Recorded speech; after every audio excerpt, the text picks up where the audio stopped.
They don't want to get beat by the girl. And then as soon as I put my helmet on and I'm on the track, like, I'm a bitch.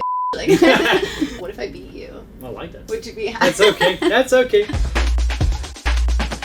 Welcome in Rendezvous with Lindsay today. Lindsay is an Indy Pro driver. So that road to Indy, we've got USF 2000, Indy Pro, Indy Light, IndyCar, right? Yes, it's like the equivalent to Formula 3 in the F1. So F4, F3, F2, Yeah. F1. Yeah. Alright. So tell me about how you started, where the passion came from. Yeah, so I basically went to a go-kart track for a birthday party when I was 11. Just, my family's never been into racing. I'm from Colorado originally. Okay. So I grew up snowmobiling, like four-wheeling, all that fun stuff. So when I went to the go-kart track, I ended up being quicker than all the adults, all the boys, like all of that. We just did the rental carts, the outdoor ones though, and then the owner of the track was like, oh, you should get her own, Rotax Minimax cart. And so my dad bought me one, and I ended up winning the regional championship my first year. Then I kind of just worked my way up from there. I did Rotax Junior, raced nationally with that, and then I did shifter carts. So I did the stock Honda, which like Supernats and stuff. It's called Scusa in America, but it wasn't KZ. It was like a different shifter cart. Okay. Yeah, but it was a lot of fun, and then that's kind of how I think it all sparked. And then from there I moved up to, I tested in USF 2000, and I did some Skip Barber schools, like, you know how you go to like some of the schools, yes. Transition. I did that, and I was going to race USF 2000, and then my dad, my family, unfortunately racing is so expensive. It is crazy. So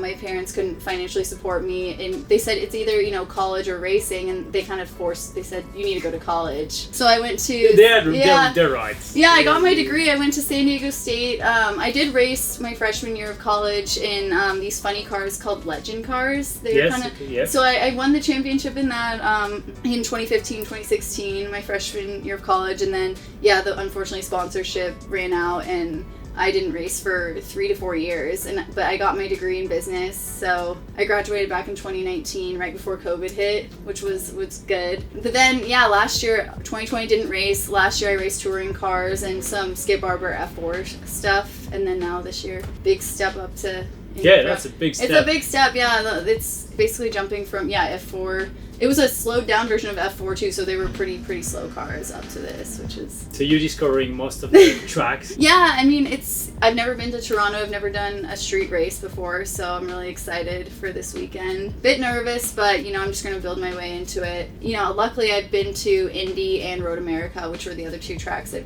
driven this year, so they went decent. Like, I don't have too high of expectations for my first year, and that's because I did make such a drastic jump that I just want to learn and get better and be on pace. And so next year we're going to do another year of Indy Pro and hopefully compete for, wins and podiums. That's awesome. Yeah, the pace is there, in Indy, during the race, I was a 10th off the fastest lap in race pace. So, like, the race pace is there, I just need to work on my qualifying. Yeah, but the qualifying, if you had a break, 3-4 years, it's so intense, and it's so about one lap. Exactly. That everything needs to go right, that, if you kind of lose a bit the momentum. Yeah, and it was such a new car, and so much more downforce, new tires I've never driven. I feel like it's just learning. So Toronto, exciting, yeah? Straight circuit a bit different. Obviously, you need to stay away from the wall. Yeah, what do you think's the biggest difference between just a road course and a street course? It's just that on road course, if you overcook the braking point and you go 2 wheels in the grass, it's not a big deal. Yeah, it's a few toe links and... you might be out for the weekend, depending on... Yes, but I feel like qualifying, when you get a right lap... So it's just a special feeling, yeah. Did you love small cars when you were a kid? Because, I've got 3 kids, 2 boys and 1 girl, and I see my boys playing all the time with cars. Yeah. All the time. No, my daughter, she doesn't care at all. Honestly played a lot of video games growing up with my brother, so I didn't play with toy cars, but I would play like Mario Kart a lot growing up and the racing games. But I honestly just loved outdoor activities. I loved to snowmobile. I loved to go fast. Like on a jet ski, my mom would put me in front of her lap and I would push her hand to go faster when I was 3. Like I always wanted to go faster, whether it's snowmobiling, jet skiing, like just any sort of motorized vehicle. I've always just like had a drive to go faster, even when I was like 3 years old. But I never played with like toy cars I never really had an interest in actual cars. It was more just the aspect of racing and being fast, like, and I think that's, even today there's a big car community in California, and sometimes people ask me, they're like, oh, you race? Well, what type of car is this and what type of engine? I'm like, I'm not a car fanatic. I love cars, but I'm not like a gearhead. I just love the passion, the sport of racing. The speed and the sport, I just love that, They may be a little bit stupid questions. How do the boys behave? Do they behave differently with you? Do they Well, in karting, kind of, I think guys are young, they don't want to get beat by the girl, especially in like when they're boys, and so sometimes I felt like I had a bit of a target on my back. Like they would make really stupid decisions and passes that just weren't, you shouldn't have done. And so I think sometimes that was just their ego growing up, and I think it's gotten better. I think I do find a lot of like guys wanting to help me, and I do see a lot of support, which is awesome. But I just think there needs to be more opportunities for women, which I think the W Series is great. I wish they would put that funding towards putting women in Formula 3 or Formula 4, but I still think they're helping women, and I think that's awesome. No, they are. I think it's still great. That series, it's great to see that. Yeah, some girls are doing IndyCar. Yeah. One day I would love to see girls doing Formula 1. I know. Hopefully, I want to see a girl do it too. But as you say, I guess at the beginning it's hard because young teenager don't really want to be beaten by the girl. Oh my god, no, they don't. Behind the wheel, we're all the same. Exactly. Like I'm such a smiley. I feel like I'm very bubbly and nice off track, and then as soon as I put my helmet on and I'm on the track, like I'm a bitch. Like I'm way more aggressive, and people are like, I did not expect you to be like that. I don't feel like a girl or a guy. It's just a driver. It's just a driver. Yeah. You have to be, right? Yeah. You're out there driving fast, trying to make passes, being competitive. You can, as you say, you can be smiley and nice outside of the racing car, but once you're in there, it's... You're smiley and nice too.